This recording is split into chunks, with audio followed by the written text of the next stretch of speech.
Hello, everyone. Welcome to Moving the Chains here on Team NBS Media. My name is Ashmere, and I am here with a large crowd full of great football fans, and we've got a great show ahead of us. Thanks for tuning in, everybody. We've got the usual trio, me, Jeff, and Joe, and we're welcomed by Jalen and Mr. Phillip here. Daniels, thanks for joining us. Thank you guys for having me. Thank you. And just in case everybody doesn't know, I'm going to have to give him his own flowers here. Phillip Daniels was working with the Philadelphia Eagles last year, so I wish I had a clapping. Do we have a clapping sound? That's Jeff's thing. That wasn't in the notes. It worked.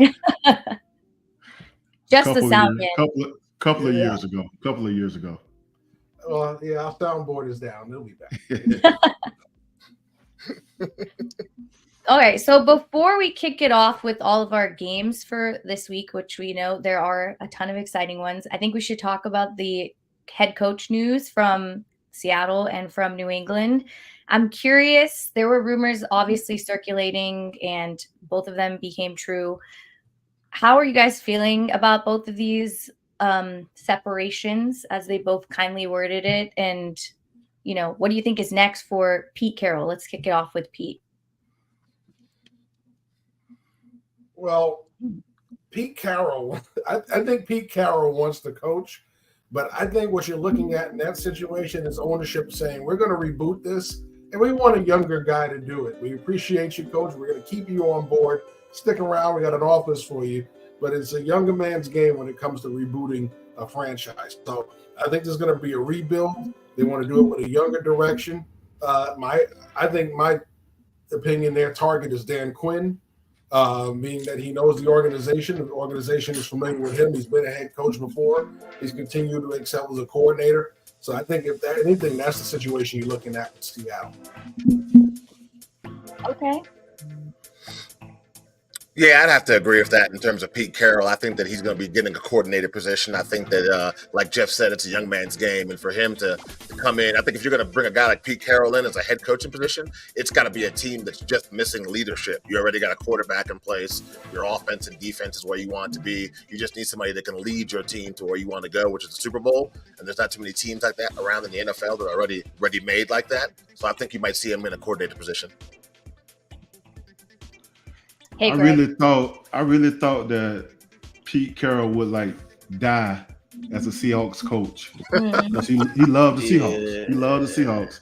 He's an emotional kind of coach. You know, it hurt him to have to step down as the coach. He loved the game, and he won't leave the building. He'll be there somewhere helping out, and I think we'll see him somewhere on the sidelines, just helping out in some kind of way. Yeah, Pete Carroll stepping down. It's definitely the biggest. Oh, not biggest. It was definitely a huge surprise for me. But all of these coaches, stepping away, it's really just like a change into the guard. All these guys are in their 70s. And, just like you all said, it's a young man's game. And it's time for just someone else to step up. I don't think I'm surprised. I think based off of how this season has gone, it felt like it was coming near his time. But I also believe he'll stay with Seattle. So that'll be a good help for them.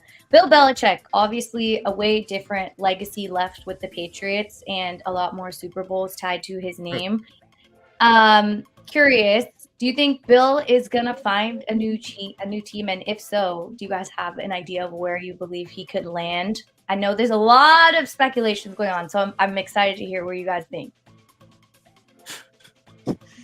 I've heard a lot of, I think that the two teams that come up at the top of my head right now are the Falcons and the Chargers. And honestly, I really, me being from Atlanta, I actually really hope that he does not go to Atlanta because, part of the reason why, he even got to this point with Bill Belichick and the Patriots just because, he not only was the coach, he was also helped run the organization, and a lot of the players he was bringing in just weren't panning out at all. And just a lot of his methods that he brings to just coaching is just really outdated, and he hasn't really evolved the game. So I'm not completely sure where he'll end up, but just keep him from far away from the Falcons as possible.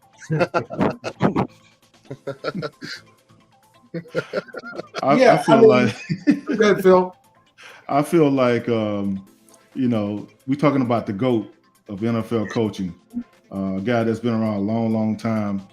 I can see him coaching somewhere else, but with this new era of going to younger coaches and giving young coaches a shot and a chance, I think it's going to be tough. You can't go wrong by bringing Bill in and letting him get an opportunity to take a team to the next level. But at the same time, when you look at the recent days or last few days, everybody been trying to go to a younger coach, get these younger guys in there and offensive-minded guys. So no, I don't know. I mean, it seemed like a team, if they really wanted Bill, they would have traded for him and go ahead and get him, because when you go put him out there on the market and now you bidding for him, it's a little bit different. But it's going to be interesting to see where he end up, if he ends up anywhere. He might be in the front office in New England somewhere. So we'll see. Yeah, Go ahead, Jeff. I think Phil hit it on the head. Teams, you think if they were desperate for Bill Belichick, would have been doing everything they could to get him out of New England at a price before he hit the market and had a choice in the matter. But also, I think you're going to get a situation where Bill Belichick is going to be in where he really wants to be there. So I think that's a plus in itself. You're going to want an older coach like that who's used to having so many things go his way. You want him in a situation where he feels the most comfortable, where he feels the most empowered, where he's not there because he has to be. In the case of a guy who's on his last chance. Bill Belichick is not on his last chance. Coming off the run he had in New England, he's going to go somewhere where people will value his input personnel-wise, but they may pair him with somebody who understands personnel a little bit better than Bill does. I think overall, when you look at it, he's a coach that could end up in several places. While I don't see Seattle, some people say, the defense and everything is set up in Seattle. No, I think it's going to be a team of his choosing with a quarterback situation that he's comfortable with, that he's going to go into. He's not going to go into another situation of trying to find another one of these young quarterbacks. He's going to go to one that already has one, or a situation where he believes that he can make a trade or finagle his way into a veteran. I don't think he goes young quarterback in his next step. Okay, I like that. Yeah, I think for Bill Belichick, if I was him, I think he ends up going to the Los Angeles Chargers. I think that Jim Harbaugh tries to play it a little too cute with his tour, and rightfully so, just won a national championship. But I think him dragging his feet and not being serious about approaching the NFL will make him miss the opportunity with the Chargers. I mean, you think of Justin Herbert, Khalil Mack, they got Bosa on the team. They also have Darwin James in that team. The Chargers just need a leader, literally, and better decision-making on the sidelines. And I think that's a perfect fit for Bill Belichick. And he's still in the AFC. I said the same exact thing, because Justin Herbert needs some help. And I think that he needs to be disciplined with somebody that's been in the league for a long time. And I feel like Bill is the answer for all of that. Okay.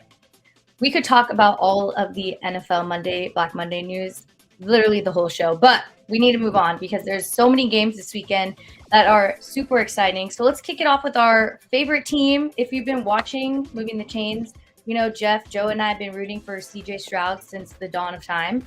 And he is taking on Joe Flacco and the Browns in Cleveland, top defense.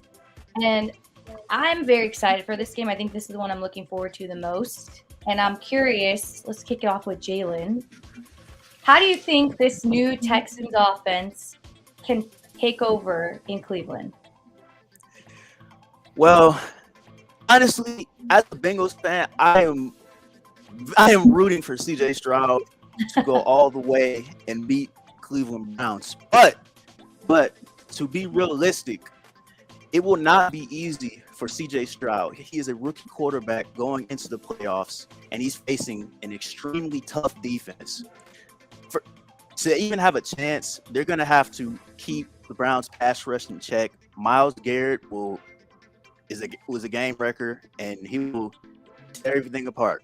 You know, the Texans, Browns, they played early in the season. Even though Stroud wasn't playing, they still put a lot of pressure, created turnovers, and won 36-22.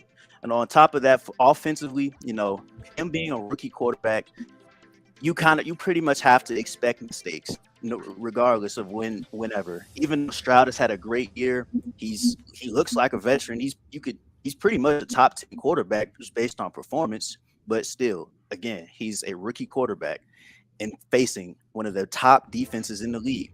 The Browns, they will show no mercy against Stroud, and the Texans offensive line needs to know that and keep him from being hit and keep him from not getting hurt again. On top of that, they also need to try to establish the run. They can't solely rely on CJ Stroud to win the game, especially in the playoffs. And it's going to be it's not going to be a high scoring game. I think it's going to be, low scoring, just like how, most AFC North games go. So, you can't expect everything to be pass happy. You just got to make sure you just have a good feel for the game, win the time of possession, and just, take it one play at a time.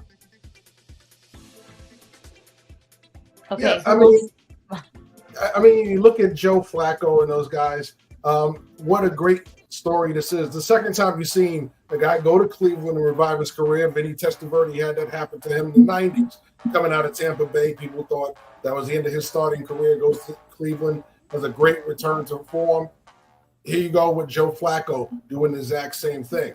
So I think this is a great return. I don't think it's a long-term situation like a lot of people are alluding to, talking about what happens with next year when Deshaun Watson comes back. He's not going to be the future. There's 200 million reasons why that he's not going to be the future in Cleveland. Right now, it's a great run. Hopefully they can push this further than this weekend. Oh, my bad. You're up next. I think you got the biggest advantage the Houston Texans have is obviously they're playing the game at home. Everybody plays better at home. And if you're going to be a rookie quarterback starting in your first NFL playoff game, I'd rather have it somewhere I'm comfortable, and you can't be any more comfortable than your own home stadium. But I think Jalen's absolutely right. This Browns defense is nasty. I mean, let's not forget what they did to the 49ers that one week where they shut that offense down completely. So I think for the Texans, I'm literally copycatting Jalen. You got to run to set up the play action pass. Hope you can get a couple of turnovers here and there on your defensive side. The Joe Flacco story is great, and I definitely am happy to see what he's doing. But we know that Joe Flacco loves to push the ball downfield. He'll throw the ball in windows. Maybe he shouldn't throw it in. So turnovers, opportunities will be there. And I think when those opportunities arise, Houston's got to take advantage of it for sure. Well, for me, guys, the name of the game is defense, and defense travel. Defense travel. I just saw a Houston Texans team that gave up 227 yards to the Colts. They ended up winning the game because the Colts couldn't throw the ball. They couldn't hit the side of a wall in front of them. The Colts only threw for 133 yards, with 1 for 11 on third downs. So therefore, just watching that game and watching how that team ran on Houston and moved the ball up and down the field, you're going to have to stop the run to win in the playoffs. You're going to have to stop the run to get to the Super Bowl. And that's one thing they're not doing. Now, how can they win this game? How can they pull it out at home? Okay, you got to neutralize the defense. And the only way you neutralize the defense is come with your quick game. Screens, slants, just throw anything to get the ball out the quarterback hand fast. And he's a good quarterback. He's a good young quarterback. But I think this defense that he's going to be going against with the pressure they're going to put on him, and they got Jim Schwartz over there, guys. I work with the guy. He's a mastermind at putting something together to stop these young guys. So I think it's going to be tough for him. But just looking at their last game and how many yards they gave up, and you think about what Cleveland do best, they run the football. They're going to run the football. They're going to play action pass, and Joe Flacco just going to hit the guys, Cooper and those guys that when you need to, Njoko, what's his name, they're going to hit that tight end, and they're going to do a good job of that. You know what I'm saying? So I just think that if you don't stop the run game, they're going to open up the passing game. It's going to be trouble for Houston. Man, not many people in the chat are really believing in the Texans like the three of us have, okay? I think CJ can get is going to blow this up way more than we all believe it is. And if he had Tank Dell, we would have a completely different conversation because that guy was lighting it up. We're going to obviously do a rapid fire at the end so I can ask everybody who they're leaning towards. But in the chat, everybody is on that Browns defense. All right, next up, we're going to talk about the coldest. Oh, go ahead. I will add that the Texans have a +10 turnover differential, so that is key in the playoffs. +10 turnover. We're gonna tell the people. Oh, this is a nice graphic. Who made that, Jeff? Yep.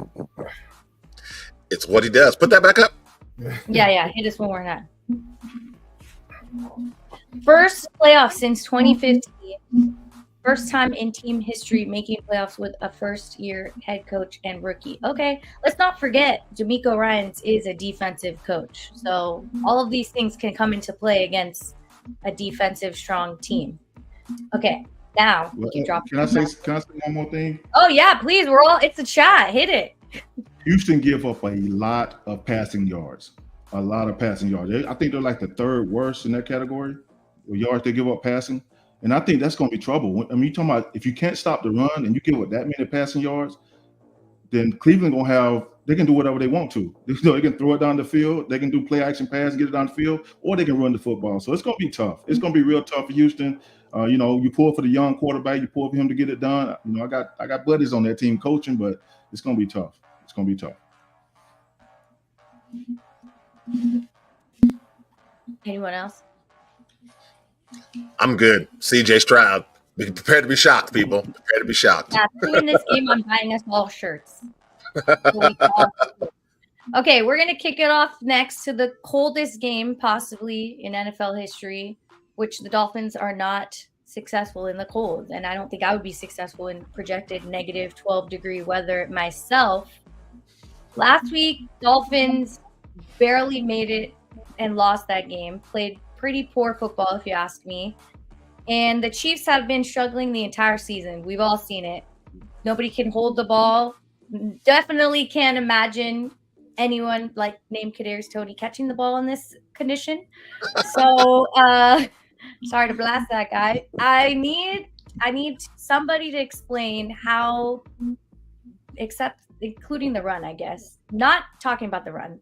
How can the Chiefs really take this one away? Because I'm sure Patrick Mahomes is not happy with the way the season has gone through, and he doesn't want to lose at home. Well, first off, home field advantage in Kansas City in the playoffs has proved to be huge. That is undoubtedly true. And so the fans are going to be hyped. Everyone's going to be there ready to support. But on top of that, this is like games like this is where you expect people to just find a way to win. And when you have Patrick Mahomes, who is still the best quarterback in the league, he will find a way to win games like this, regardless of the circumstances. Even with Kelsey, there's been talks of retirement, injuries, lost step. He will show up for this game and give it his all. And on top of that, the defense will come to play in this cold weather game. The Dolphins, you can't fully expect Tua. You can't really fully rely on Tua at times, and I think that will really show in this game. Okay, I have a different question. Oh no, go ahead first.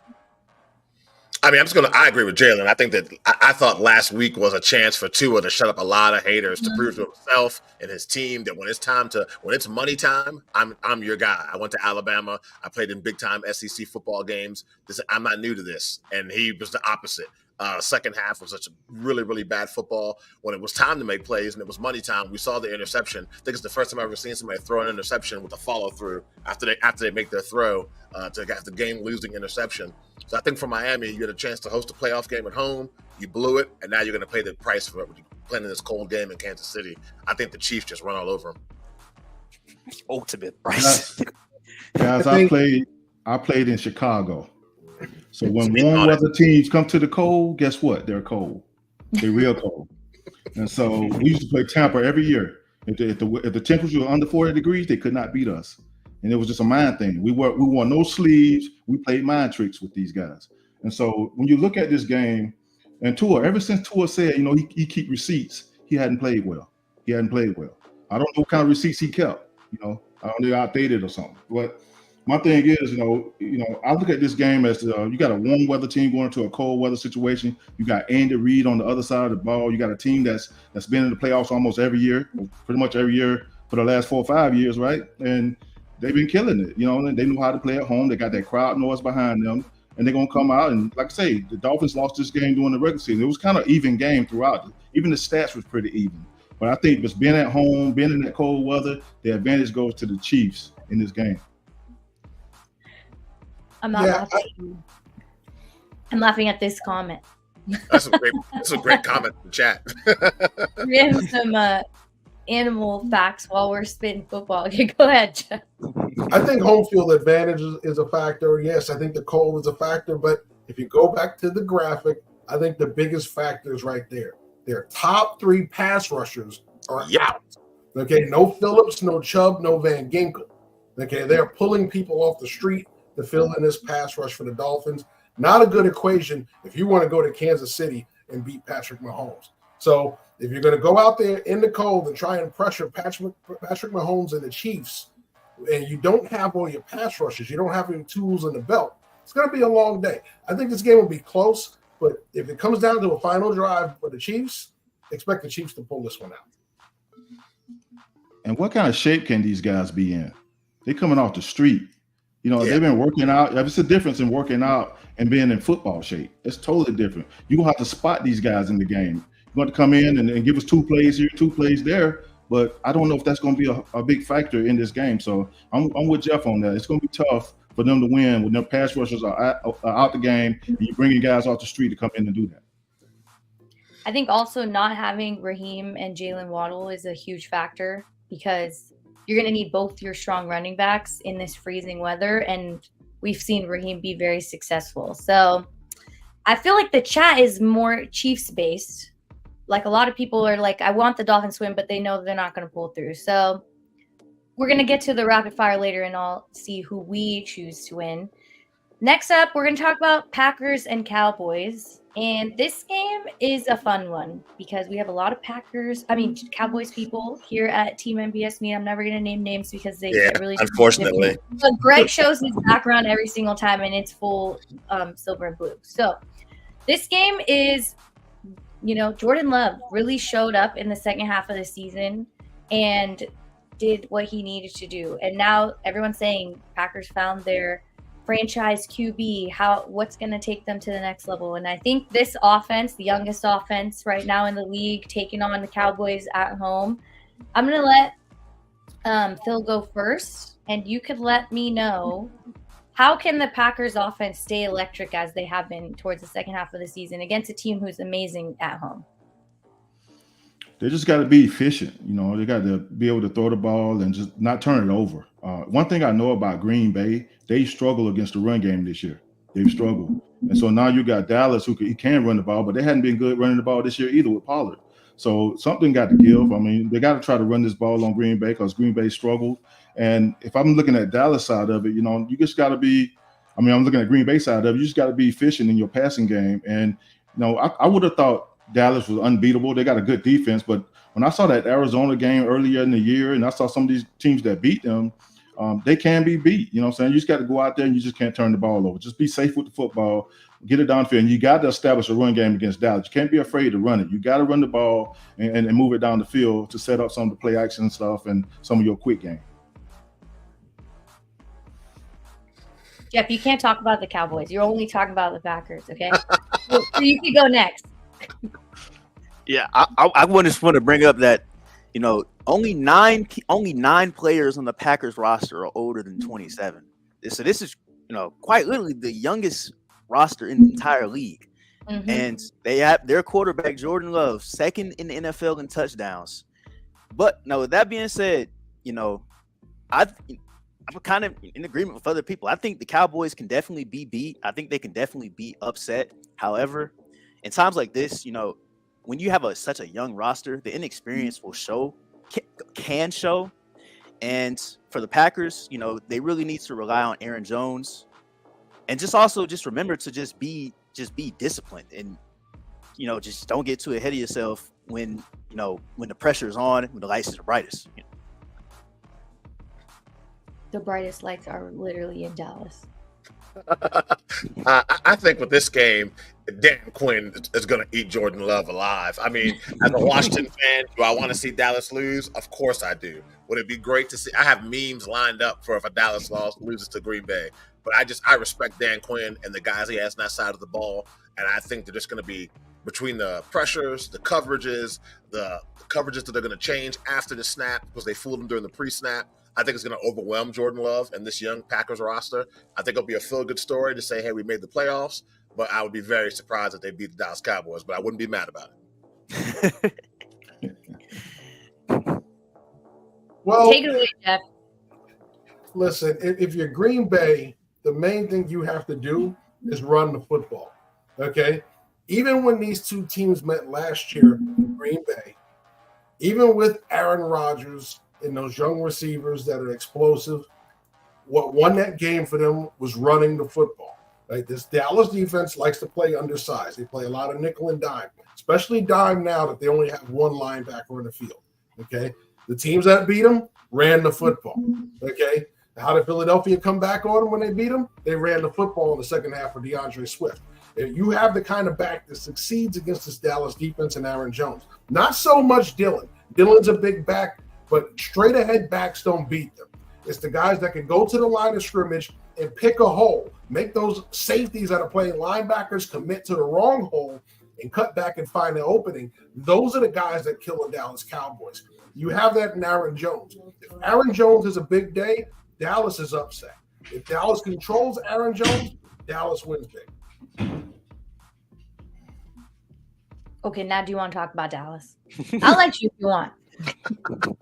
Well, if you're the Dallas Cowboys, you got to hold serve. You've been undefeated at home. Your main focus is come out, get on top early, let them play your kind of football. That is, take their running game away with the scoreboard and let your pass rush do its thing. You'll get the turnovers you need to win. Your offense just has to continue to pour on the points. You kept it very neutral there. Pressure's on Dak, man. Pressure's on Dak. The Cowboys this season are 3-4 against other playoff teams as well. I like the little nuggets of knowledge you drop in here, Jalen. the four losses all came on the road. That's the one cat got in that. They're at home. Okay, Jeff, nobody cares. I'm saying. Well, Jordan Love also has 19 touchdowns on the road. That's insane. Big moment for him. Do we have any more closing thoughts? No, I'm ready to move on. Okay, hit that next graphic. The redemption game of the season. Rams and Lions, 2 first overall picks battling each other. One returning back to his home stadium. And Jared Goff is really bad on the road, so he should be so blessed and happy that they are playing at home. His stats are bad, okay? Let me see. I got it right here. Jared Goff at home, 107.9 passer rating, 19 touchdowns. Okay, on the road, 89.4 passer rating, 6 interceptions, and 11 touchdowns. Definitely not the best numbers for him, so he's probably super grateful that this is at home. This is a big game for Detroit fans, for the Detroit franchise. We all know that they haven't been in the playoff, like it says here, 32 years ago, hosting for the first time since, what was it, 94, I want to say? Yeah. So a lot of things banking on, the Lions franchise for this. First, Puka Nacua, right? I think the Rams offense was, our first couple weeks, we said we have no idea who the Rams are going to be. What is this offense? Who even is this offense? Cooper Kupp is injured.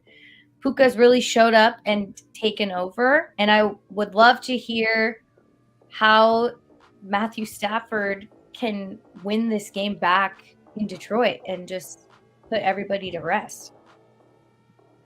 Well, they just really need to continue to just play a balanced game. Sean McVay this season has shown that he can do a lot with very little. He has all these late round draft picks that are looking really great, on the run and the pass. Matthew Stafford at this point, he's a proven veteran. He's been to the playoffs multiple times. he just needs to really just, play his game within the offense, play a very balanced game, help, lean on the run, keep turnovers to a minimum because, in the past, he's shown that he was prone to do that in the past.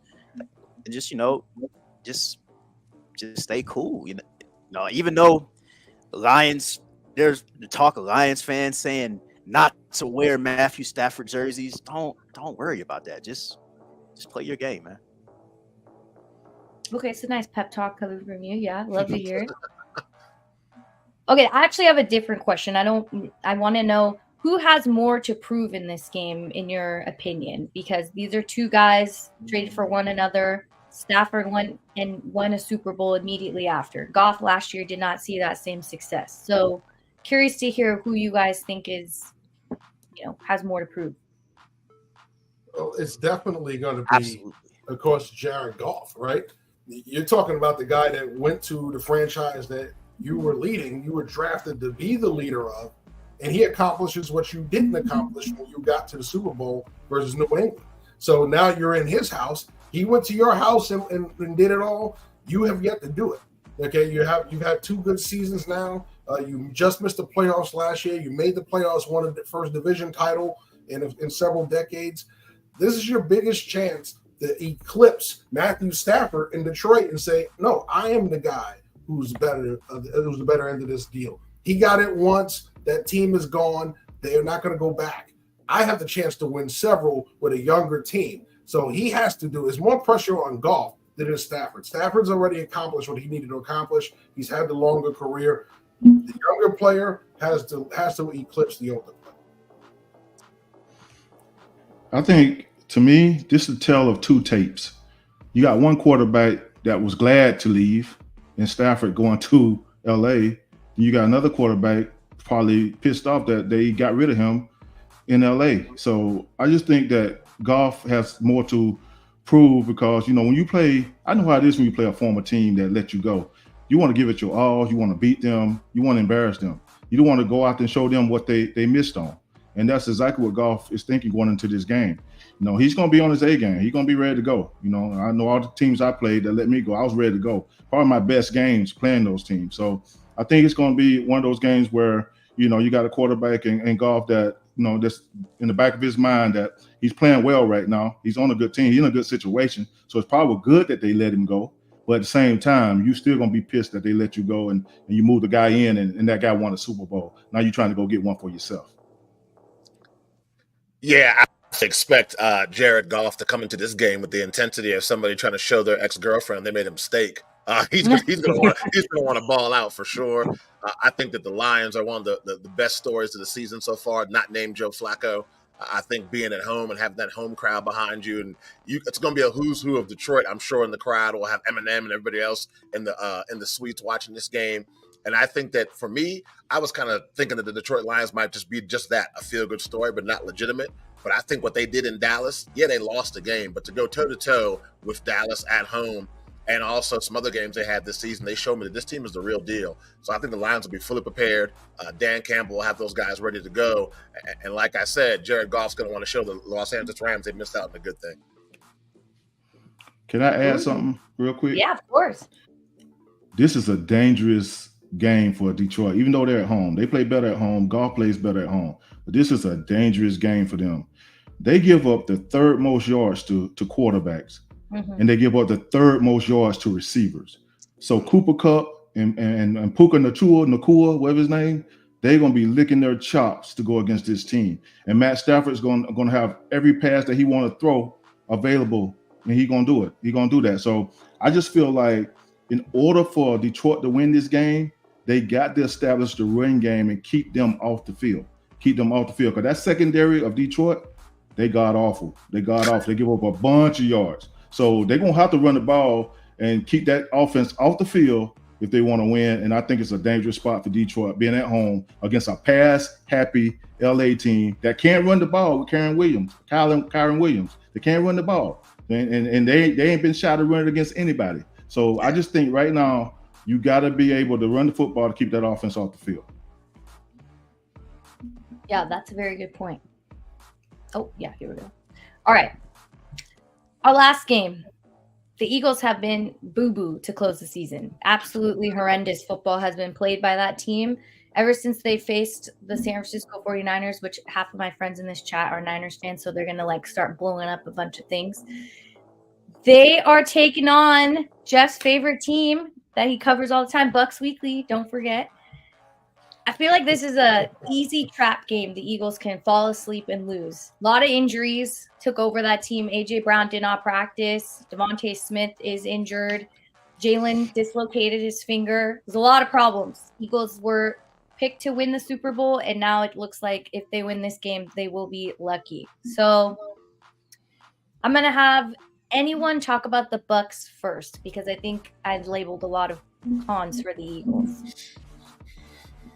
Well, you got to score more points than you did against Carolina. I'll tell you that much.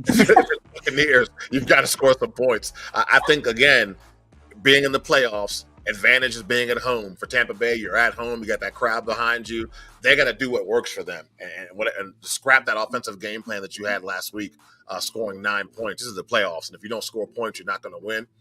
Tampa Bay's defense, Jeff can speak to this better than I can, but their defense has been middle of the road, in my opinion, so far this season.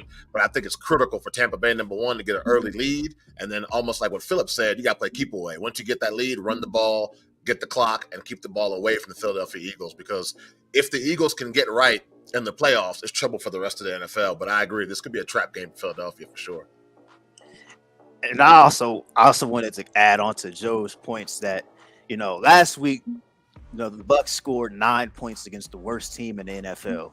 Earlier in the season, the Bucks scored 11 points against the Eagles in a 25-11 loss, in which in about the final 10 minutes of the game, the Eagles didn't do a thing but literally run the entire clock out, which is absolutely insane. So, they need to score. Baker really, if the Bucks want to win this game, Baker Mayfield needs to have a really good game. And just on top of that, weaknesses for the Eagles, their Eagles pass defense are allowing a rating of about 101 to opposing receivers. And with Mike Evans, Chris Godwin, that's definitely something that that the Bucks offense can exploit. But, in the playoffs, they just really need to get going and also, win the time of possession, because the Eagles, if you let them, they will just run all over your team. And yeah, it'll just be a long day if you let it happen. Guys, did we ever think that we would be actually in the playoffs talking about Baker Mayfield and the Tampa Bay Buccaneers? You know what I'm saying? We actually here. But he's done a good job this year. I mean, he's just one of those game managers, one of those kind of quarterbacks that can get the ball and hit Evans and hit Godwin and got a receiver. I mean, that tight end Auden. He just do a good job of spreading that thing around and get it to the guys. Now he loved throwing it to Evans, and one thing I know about the Eagles this year, they're weak in the secondary. And we just talked about Houston, we just talked about Detroit. Well, the Eagles are right up there with them. They give up a bunch of yards to the wide receivers and the quarterback. So, and they're fourth worst against quarterbacks, and they're like second worst against receivers receiving the ball. So it's going to be a long day if they let that passing game get going. And now you look at the Eagles on offense, they beat up. We don't even know who's going to play. We don't know if Smith going to play. We don't know if A.J. Brown going to play. We don't know none of that. So you coming into the game limping, and you got a quarterback with a finger problem. You coming into this game limping, and you don't want to go into the playoffs limping. So it's one of those things. This is a dangerous game for the Eagles. Going down to Tampa, it's hot. We just talked about the cold weather in Kansas City. Well, it's going to be hot down there. They're coming from cold weather here, going to the hot. So it's going to be the same story. It's going to be if you don't hydrate well, you're going to be cramping. You're going to be doing all kinds of stuff. So they're going into a dangerous situation with a coach that's defensive minded, and Tampa going to bring their defense, and they got to move the ball. If the Eagles don't move the ball on Tampa, it's going to be a long day. And we just seen what happened with New York and some of the teams at the end of the season. They 1-5 these last 6 games. They 1-5. You don't want to go into the playoffs not on a hot streak. You don't want to do that. You know what I'm saying? It's opposite of what the Bills are doing. They don't have no momentum. So it's going to be tough going down there. They got to get it together, and they got to get it together fast. So did any of you guys know that Baker is having a baby? You think that is making him play better football? He's about to be a dad. I think he can. I think the prospect of earning $40 million next year Well, is making the play a very baby good and right some now. money sounds good to me. Got to Money support. Go talks, hand in man. hand. Go hand in hand. So I think what we're looking at is we're looking at two offenses that over the course of the season, we talked about what the key factors for these two teams. But now we're in the playoffs and these two teams meet up. And the two offenses right now are the biggest question marks for these two teams. You talk about the Tampa Bay Buccaneers offense. We talk about they're inconsistent running the football, which means their offense becomes even more inconsistent. Last two games shut out in the half of both games. Shut out by the Saints in the first half of that game. Shut out by Carolina in a scoreless game up until they finally got a couple of field goals out of it. So right now, this Tampa Bay offense, up until that Saints game, was playing very well, and they were consistently moving the ball. Now the last two games have been sputtering. Then you turn around to the other side. Who the Eagles have left that's not in the training room? So that's a big issue. Okay, Lane Johnson has been banged up. Your offensive line's banged up. Your quarterback's banged up. Your running back, DeAndre Swift, has been injured. Your receiver's injured. Every position on this offense is affected by injuries right now. So there's a lot to look at with the Eagles. And then, yes, there is the leaky defense because realistically, one of the main cogs of that NFC Championship defense last year was Chauncey Gardner-Johnson. I said it all season long. They never effectively replaced him. Their secondary has suffered since. Now you add an injury on top of that at the secondary, at the linebacker level, losing Sidney Brown hurts that secondary. Then you turn around, you have injuries at the linebacker level, and now it's affected the defensive line play because the defensive line is now no longer getting there as fast as they were all season long when you had support behind it. So right now, you're talking about two teams that are very compromised, and luckily they're facing each other instead of somebody else.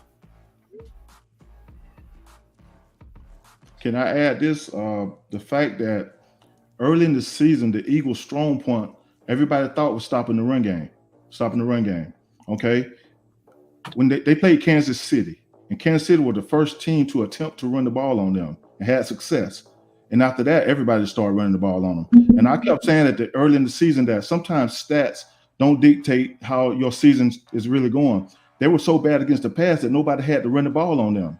And then when a team finally tried to do it and ran the ball, and now everybody's running the ball on them. And you got two things that's bad. You can't cover the pass. Now you letting the run get out on you. In the last 4 weeks, they've been really bad against the run. I mean, they might be one of the top 5 worst teams against the run these last four weeks. So I just feel like, if your strong point early in the season was stopping the run because nobody threw it on you. That was the whole thing. But now they got to come in there with their A game. They got to get it together. They got to get that run front. They got to stop that run. Tampa will run the ball. They got a good running back. White going to run the ball, and they're going to try to run the ball, and he can catch the pass out the backfield. And that's one of the things that the Eagles struggle against, pass catching running back. So it's going to be tough going down there. They got to go play well, and they got to do it real fast. They got to get it together real fast and get healthy real fast. No, that's a great point. The Eagles are really bad against running backs that can catch. That was a great point. I forgot about the Bills and the Steelers, and I think it was because we didn't know the Steelers were going to be here right now, and this is a game that most people are projecting to explode in the Bills' favor. Like Phillip mentioned, the Bills are on a winning streak, a cooking streak. Okay, they have been playing second half great football. Josh Allen still did Josh Allen things last week against Miami, and he figured it out. I don't know how that happened, but when he threw that second interception, I was like, dude, this guy is just chucking for a prayer every single game. I've been saying that since the beginning of the season. All right, so let's talk about the Steelers. This was something that none of us were expecting. I thought they would have a winning season because that seems to be their go-to thing. But to end up here behind Mason Rudolph, who is leading them to possibly a good game or not a good game. I think the weather is projected to be terrible in Buffalo as well. There's going to be a ton of snow. They said they were going to move it. Obviously, that might not be the case, but tons of snow there, and that is not easy to play with. So I'm going to ask Phil first. What do you think the Steelers can do to kind of figure something out and maybe, stay in contention with the Bills? This is another one that's going to be tough. I mean, you're on the road. I mean, you're going to the Bills, and you got to play, and they're talking about snow. saying 1 to 2 inches. I don't know if that's true. You know, in Buffalo, you can never tell. But one thing I know about Pittsburgh is that they struggle against the run also. And they got a Georgia running back at Buffalo that's doing really well back there. And my thing is, if you can't stop the run, you don't have a chance in these playoffs. So they're going to have to come with their A game, stop the run. They just lost one of their best defenders on defense. So it's going to be tough, you know what I'm saying? So I just feel like, you know, Buffalo is the hottest team going in right now. They got all the momentum in the world going in. I mean, early in the season, people left them for dead. They left them for dead. You can call them Lazarus. They left them for dead. And my thing is, they bounced back. They found a way. They came together, and they won. They went on the streak, and they still on this streak. And I think going into the playoffs, you want to be on a hot streak, and you want to be able to have that momentum going in. You want to be together. You want to be playing your best football. And right now, Buffalo is playing their best football. Now, I think Pittsburgh did a great job of getting there because they were a team also that was iffy if they're going to make it to the playoffs. But they made it. So my thing is, if Buffalo can establish this run game with James Cook and get it going, and you know the quarterback's going to run the ball, you know Josh going to run that ball, it's going to be tough on Pittsburgh at home. And, you know, the home teams, they say, you know, you want running backs at home. And they're at home, it's going to be pretty tough. They got to stop that run to have a chance. Let me just chime in because I'm sorry, man. Like, watching Mason Rudolph actually be a competent quarterback in 2024 now, It's absurd. I just can't believe it. And you know, just the way he's been looking the past few weeks, like I just can't understand it. I don't know, man. And to add on to Jeff's point, I think it's going to be about at least a foot of snow, or it's been snowing past 5. It's going to be snowing for the next few days, so it's about a foot to up to 2 feet of snow there. And on top of that, for the Steelers, they're going to be without their best player, TJ Watt, and that's definitely going to be a big loss for them on the defense. So, and we know Josh Allen is turnover prone, but the run game, like we said before, the run game travels in the playoffs, and as long as they have their run game and Josh Allen doesn't make too many mistakes, I believe that the Bills will win this game.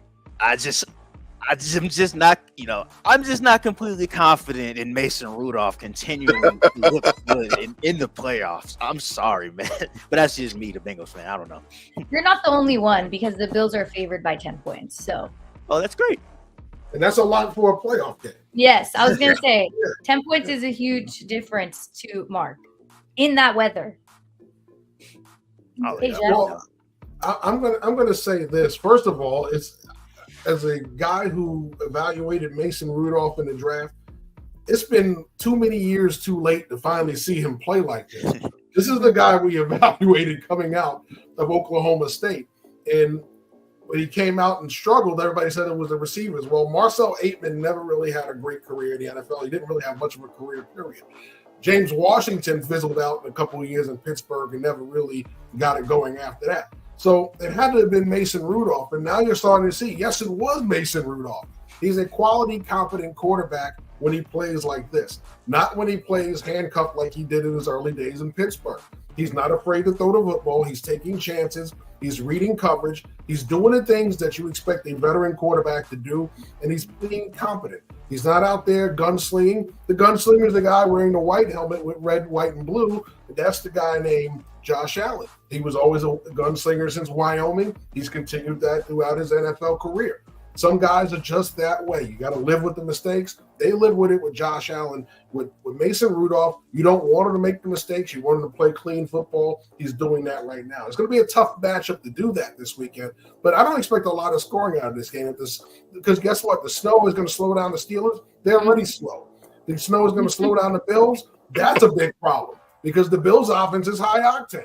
They're not a ground and pound team. That the one exception was the Dallas game, which we talked about. Dallas is a small defense. You can run on Dallas's defense. So I think this game is going to be a lower scoring game like we saw in the past when they played Miami in the playoffs in the snow.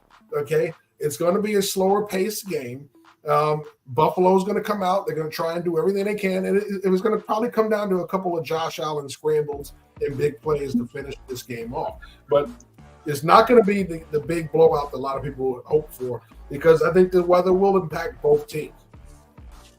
Yeah, I think when you have a quarterback that's turnover prone like Josh Allen, the worst thing you could probably want, I would think if you're a Bills fan, is for it to be snowing, because now we saw what Wilkins did to him last week with Miami stripping the ball from him on the sack on a hot day. Now it's cold, a wet ball. I just think Mike Tomlin's the kind of guy that can figure out a game plan to muck this game up and make it ugly. And I wouldn't be surprised if when it's in the fourth quarter and there's 2 minutes left in this game, Pittsburgh Steelers are still in it. Because to Jeff's point, I don't think this is going to be that Pittsburgh 10, Buffalo 34 at halftime type of score everyone's talking about. Stephon Diggs is a great receiver, but how great is he when it's snowing and windy and you can't get the ball to him consistently? They haven't been a running team all year. Yeah, they've been running the ball really well these last couple of weeks, but that's in the Steelers' DNA. Whether it's Najee Harris, whether it's his backup or his backup's backup, Pittsburgh runs the ball. So I think this is a chance for Pittsburgh to just make this game ugly and maybe pull something off. And they just won ugly against Baltimore last week. Yep, exactly. Yep. In the rain and the slop. Yeah. I also do want to give credit to Mike Tomlin as a coach, because if it was a lot of other coaches in the National Football League, with this roster that the Steelers have, they would probably struggle to win or like 5 or 6 games. And me being a Bengals fan, I always see a lot of Steelers fans always complaining about Mike Tomlin and what he does and, complacency. And while that may be true, I sometimes wonder how they would have reacted if they had Marvin Lewis for 15 years. I just, maybe that's just me. I don't know. That's a great point. I see a lot of their fans complaining about Mike Tomlin, and all he do is win. We have winning seasons every year. Winning season, get to the playoffs almost every year. My thing is, when you think about it, you only want a shot. You get in the dance, you want a shot. He give them that all the time, and I don't see no need of complaining about him. And you got to think, this team's still very young. It's a very young team, up and coming team. So you got to give him some time to get it done. But then I'm hearing that Mike Tomlin may take a year off. I don't think that's what needs to happen. I think you need to stay in place, keep it going. You got the Roonies on your side. Keep it going and keep playing ball and keep getting into the playoffs and winning games. All right, before we move on to rapid fire, the prop bet right now is 215, for Josh Allen. Are you picking the over or the under for that? I'm going to go under. 215 under. I am so good at that. There's no real money here. Total? Yeah, total. Phillip, total. Yeah. Oh, total. Oh, he over that. Oh yeah, he's over. That. I thought it was past. 2 overs, 2 unders. He gonna run for about 60. And fumble about 4 times. Oh God. Oh. That's what he does. All right. Before we close out, we're going to do our favorite part of the show. We're going to hit the rapid fire, where I'm asking everybody who they're projecting to win. And then next week, we're going to actually make a graphic, because there's a manageable number of teams to see who is correct and who is not correct. So first, we'll start off with the Browns-Texans game, which I was hyping up already. I'm going to pick the Texans. And let us know in the chat, who are you picking? And if you're right, you'll be on the graph.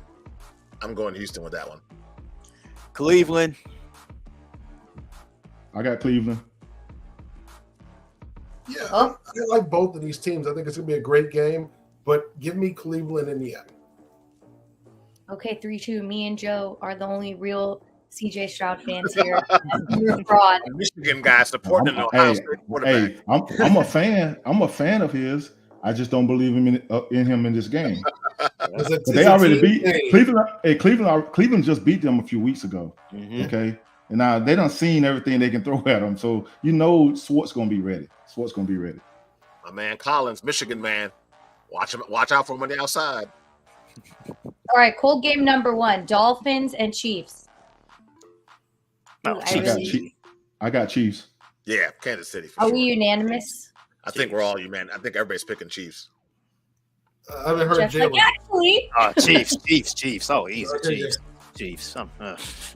Couldn't imagine. I couldn't imagine.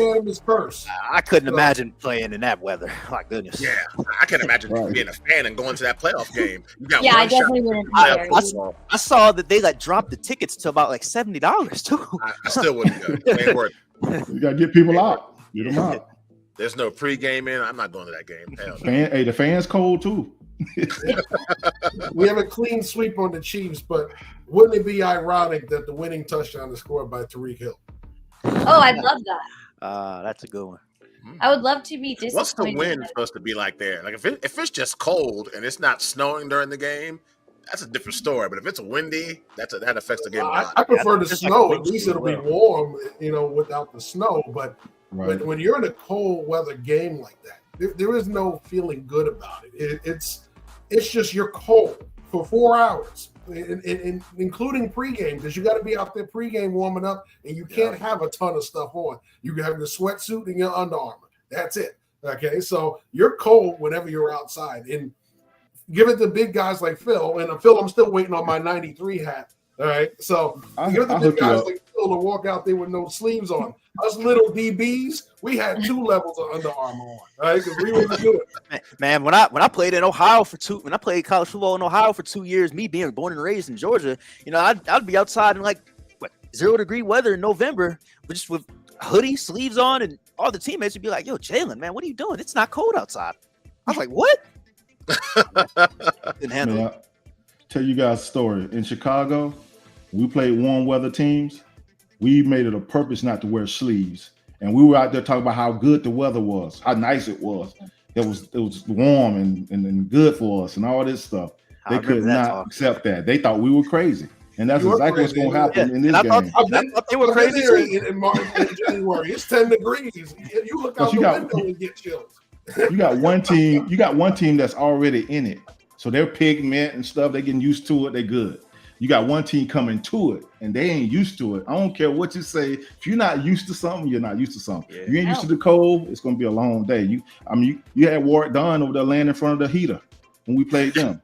And we over there laughing because we used to it, you know what I'm saying? And that's the difference. Not to mention the grass is like a brick. I can only imagine. The turf, whatever you're playing on, you're falling on a brick over and over and over again. Yeah.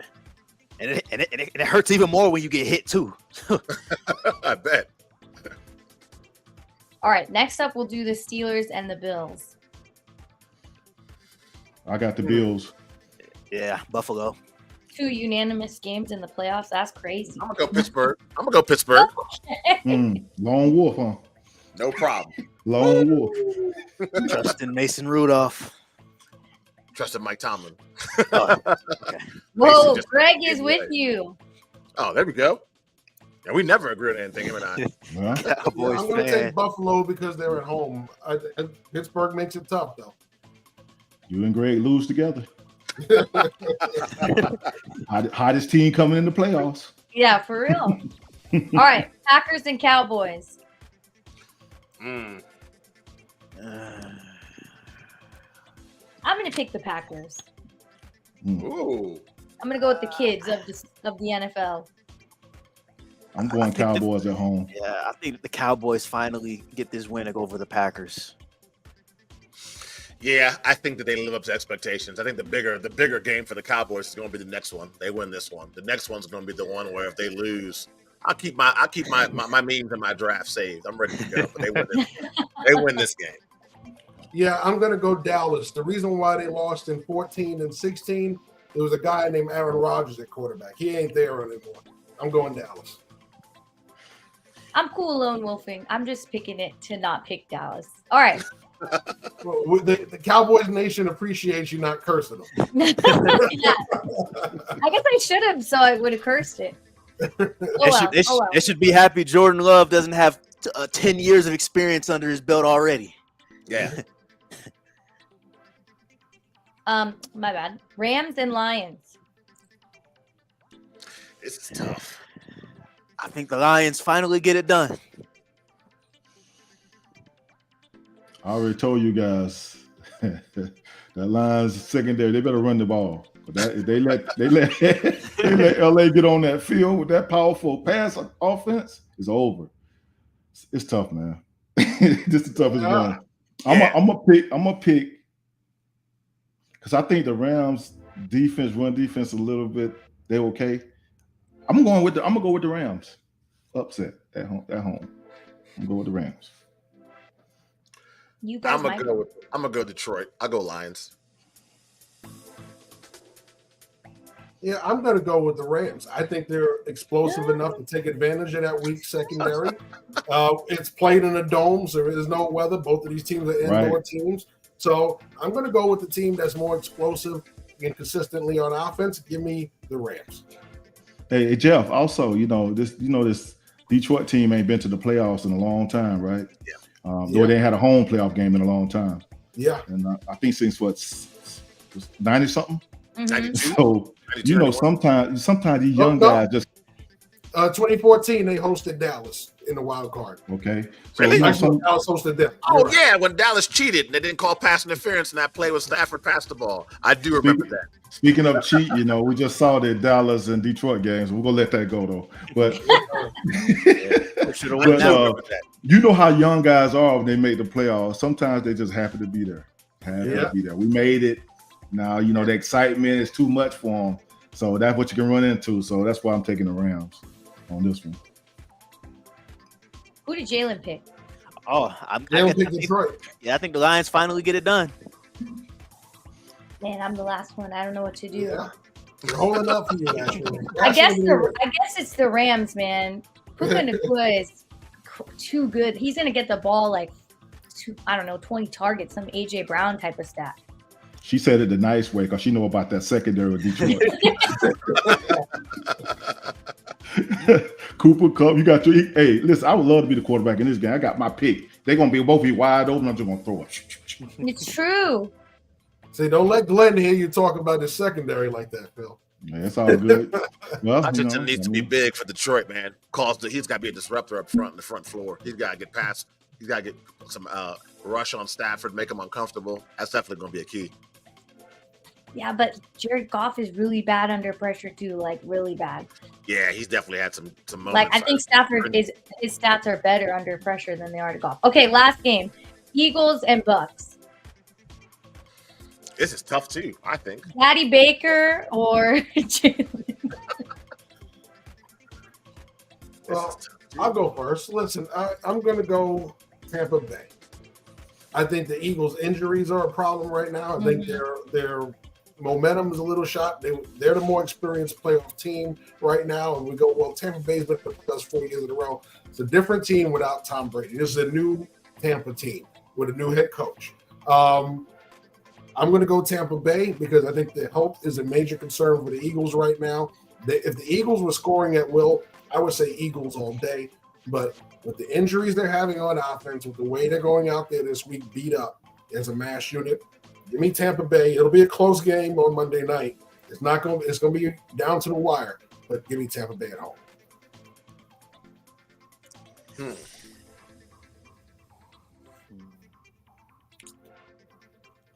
I'll go Bucks. I'm going to go Tampa Bay only because they're at home and because they're the healthier team. Those are my two reasons. They're at home and they're the healthier of the two teams. So I'll go Tampa Bay.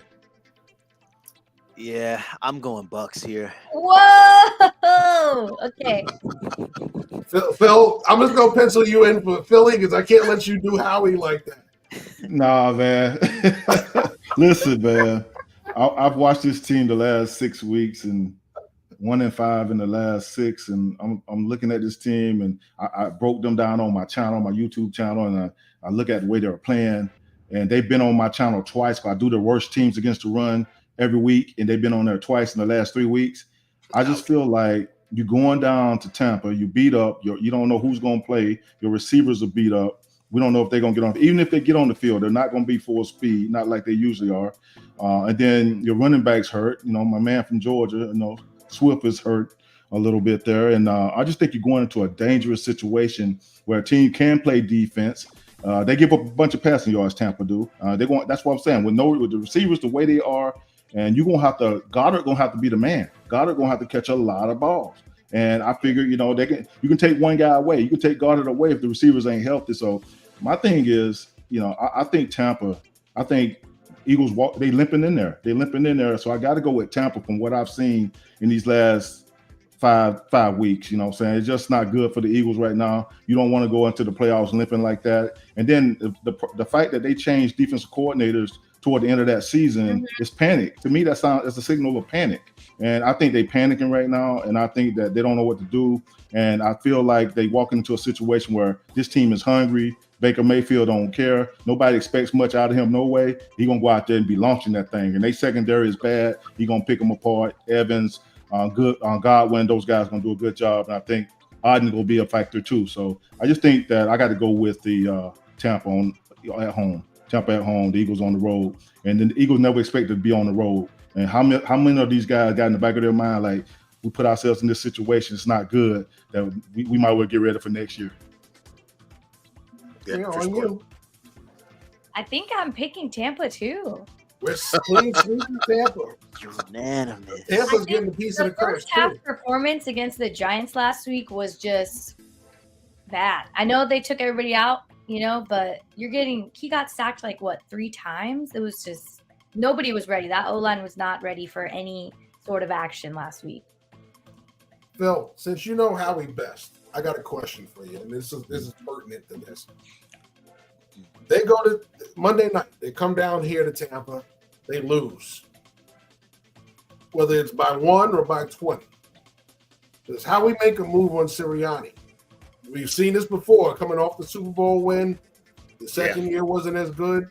He kind of fizzled out. Then they had some issues at quarterback that they never resolved, and before you know it, that regime was gone. Does that happen again here?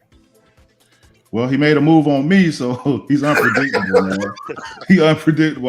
I had the number 3 team against the run, 11th in sacks, had a bunch of injuries, and he made a move on me. So nothing's out of the question, but I feel like because he got to the Super Bowl last year, that they're going to point the fingers at the coordinators, because he already put one up in the booth and said they let who's the guy that took over?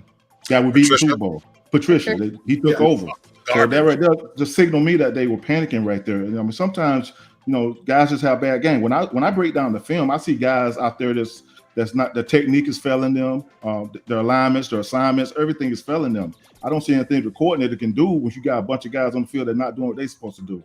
But so that's what I see. And my thing is, I think he make a move on the coordinators rather than the head coach, and that's kind of how I see it. I just think that because he went to the Super Bowl a year ago and he's been decent there for 3 years, right? He's been decent for 3 years. It's unpredictable. Anything can happen, but I really think it would be the coordinators that he make a move on.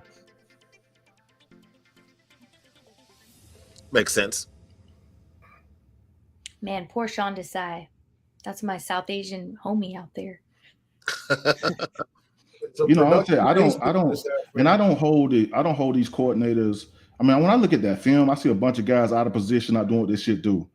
And you can call whatever you want to as a coordinator. It ain't going to work out if your guys on the field, if you don't have them in the right position to make plays and their technique is failing them and you ain't coaching them up in certain aspects of the game, it ain't going to work. You know what I'm saying? I mean, now that, the one thing about when I was there, we was able to stop the run and make a team one-dimensional. They could throw the ball. We'd be ready for that. We can go pass rush out, pin our ears back and go pass rush. Now I see like holes up in the front. I see 2 young guys from Georgia who got bad habits. I don't know if they had those bad habits coming out of Georgia or they got them when they got to the Eagles, but they're in the wrong stance. Their alignments are bad. It's just awful across the board, And then not the only person I could say that comes with his lunch pail every day is Brandon Graham. Brandon Graham come every day, come to work every day. But the rest of the guys, I see older guys making mistakes and in bad situations and not playing techniques right. And when you got older guys doing that, your young guys see that, it's a bad situation all around. You cannot have your older guys making more mistakes than the younger guys and have success. It just don't work that way.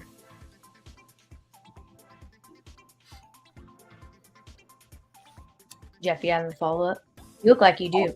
No, I'm just taking it all in. Listen, I know Nick Sirianni from afar. I've never met him in person. It's all through. So when I get somebody who's been in the same room, you darn right I'm asking those questions.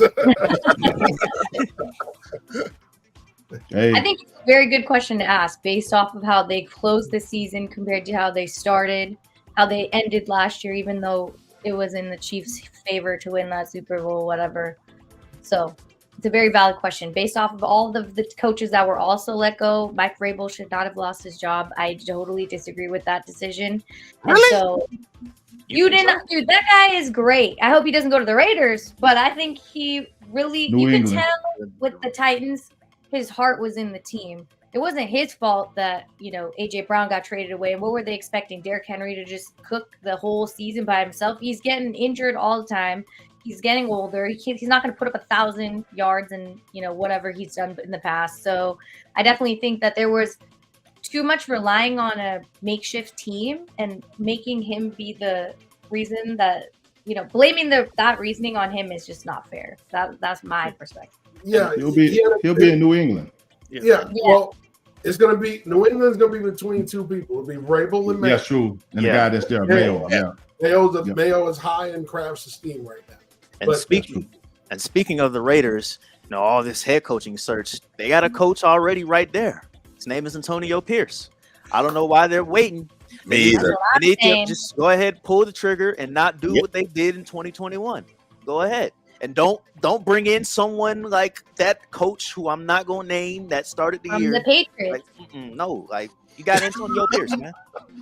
Keep all these Patriots people out of Vegas. I'm telling you, it's not good for the culture. Never works out. They don't want them there. I'm glad you brought Pierce up. I played with Pierce in Washington. One of the best middle linebackers I ever played with. And get you in position to make plays, a good leader. Same thing he's doing out there with Vegas. And my thing is, I'm happy for him. I'm happy for my man in Houston.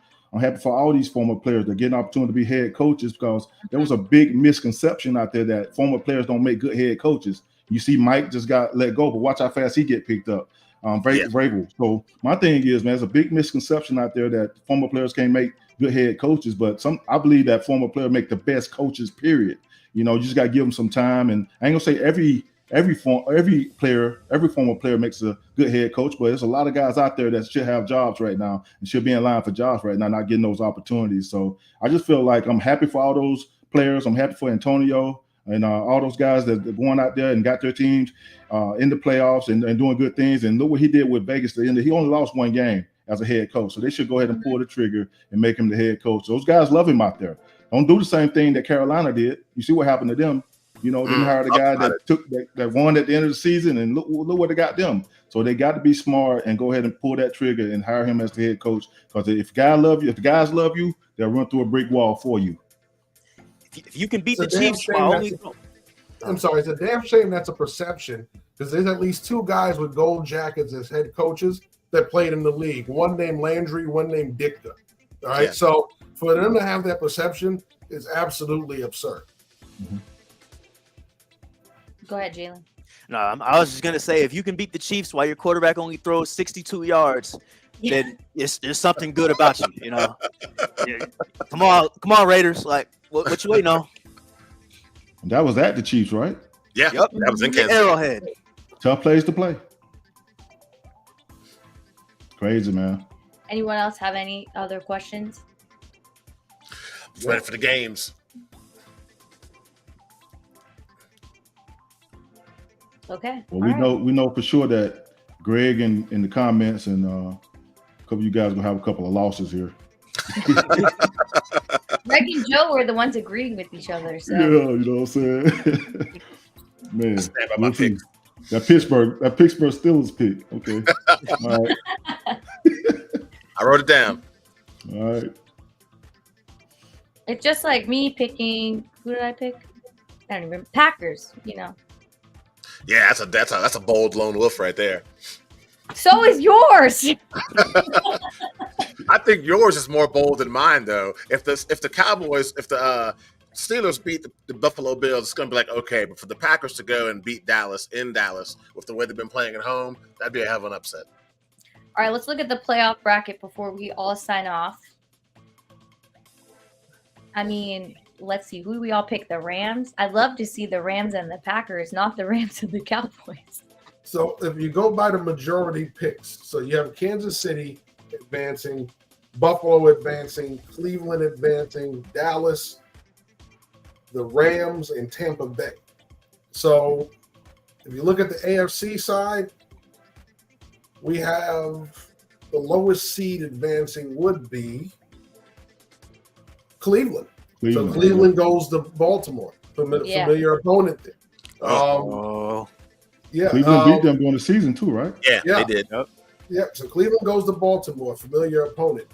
We have Kansas City winning over Miami and Buffalo winning over Pittsburgh. So another familiar matchup there, Kansas City, Buffalo. On the other side, okay, so we have Tampa Bay handling business at home. But we have the Rams with the upset on the road against Detroit.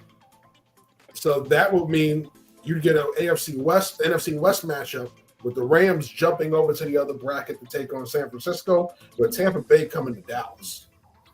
Ugh. That could be ugly. Tampa Bay at Dallas. That could get ugly.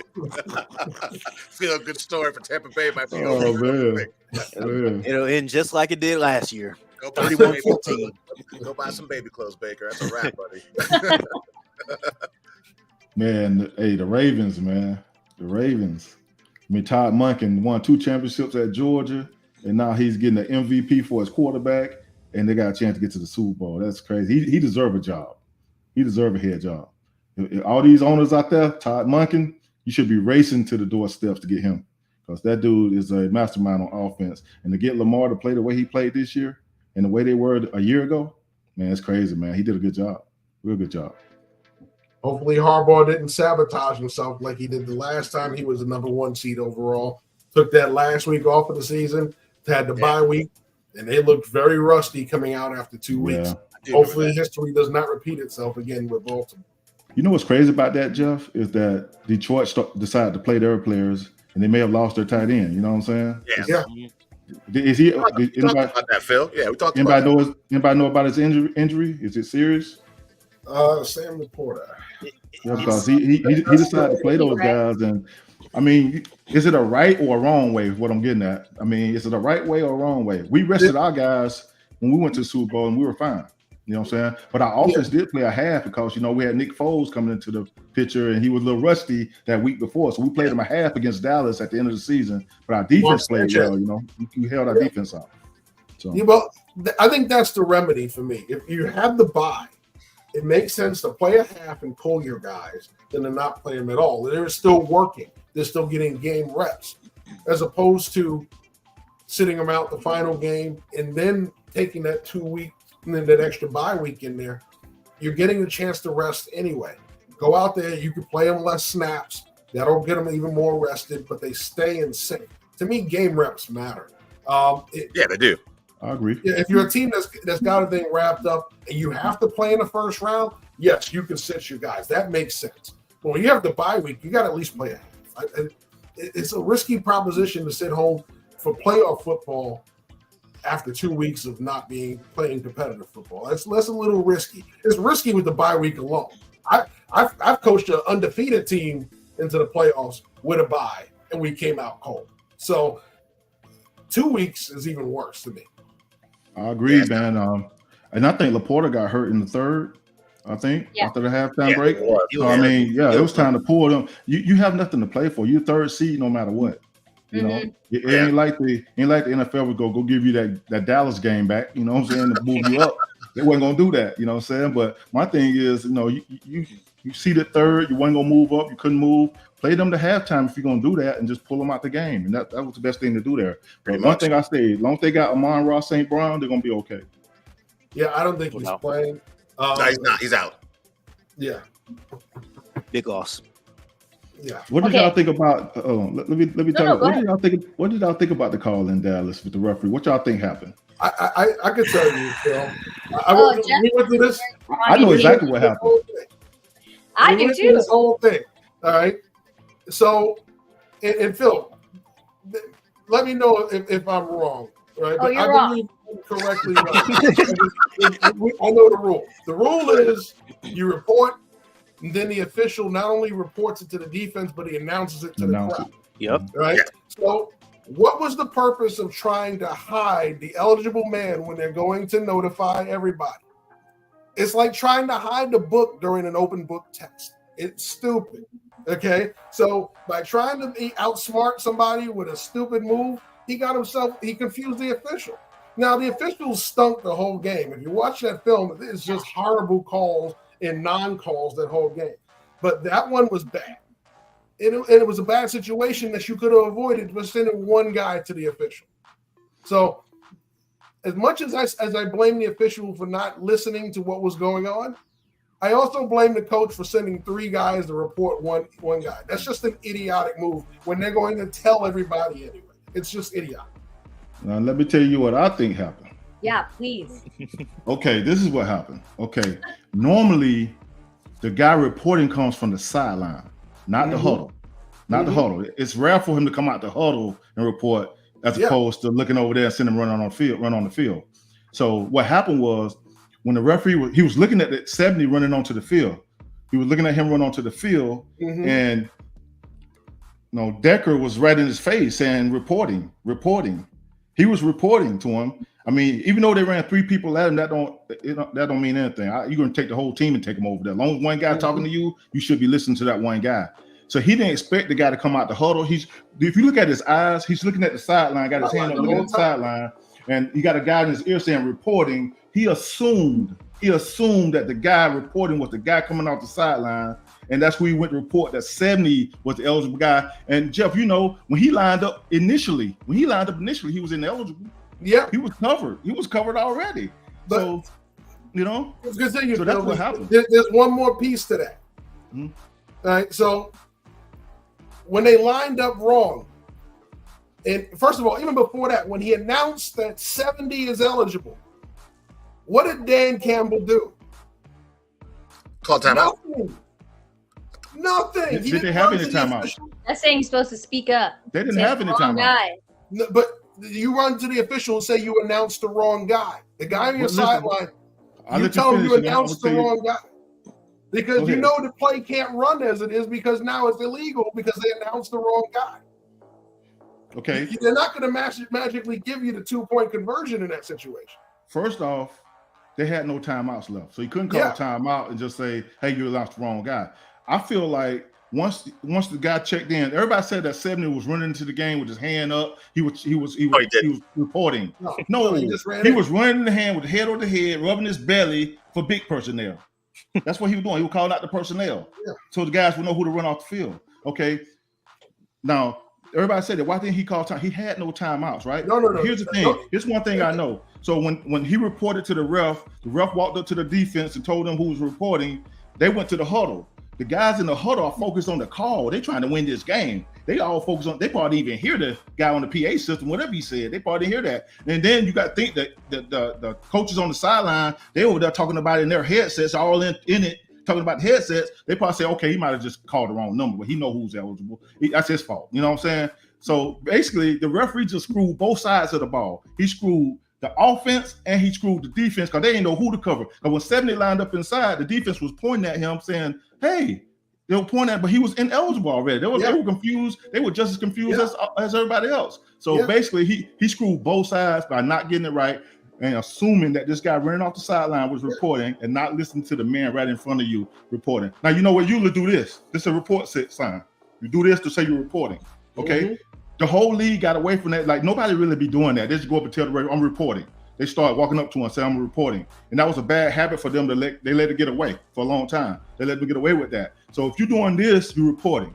But there was no time that 70 did this, or even Decker, he just walked up to him and told him. He didn't do this either. So when he heard it out of one ear, looking at 70 off the sideline, he said, okay, I got you. Because 70 reported one other time in this game. He assumed that there was 70 coming in to report. He announced the wrong guy. He messed up both sides of the ball. And if the referee, listen, here's the thing.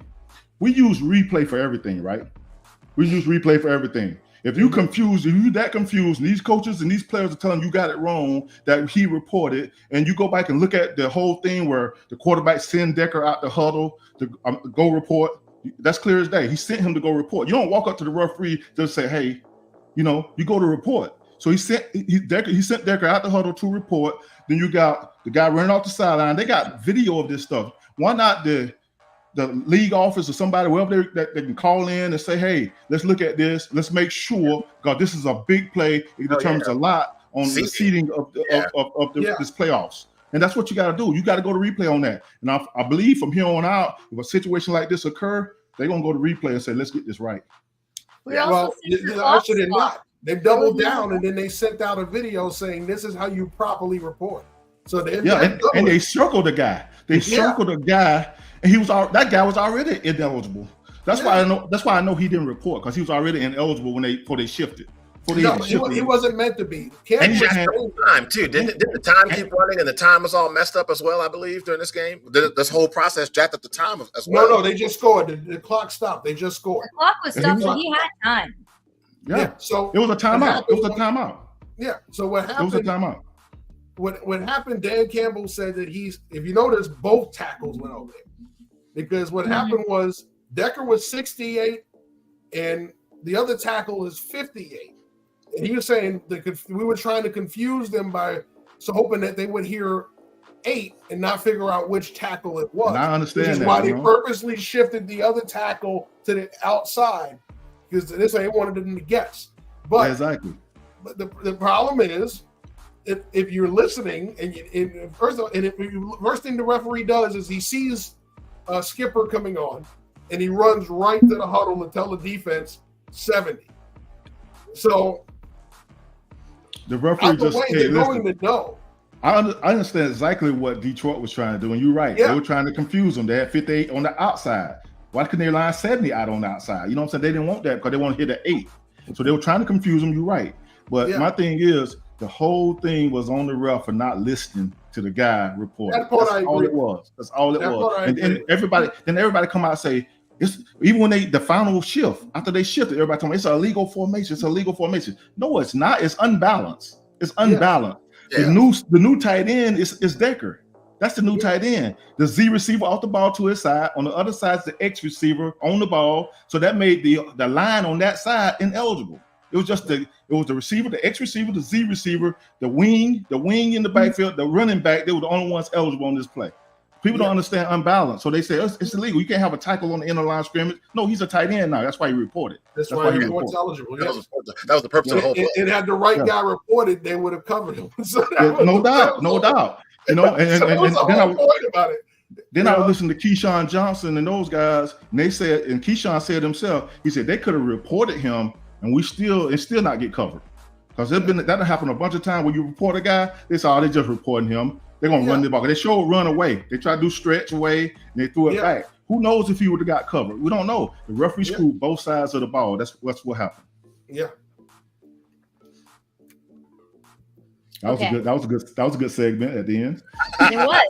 It was, because when we talked about it when it happened, Jeff and Greg were both here, and that was tough. I could barely get a word in.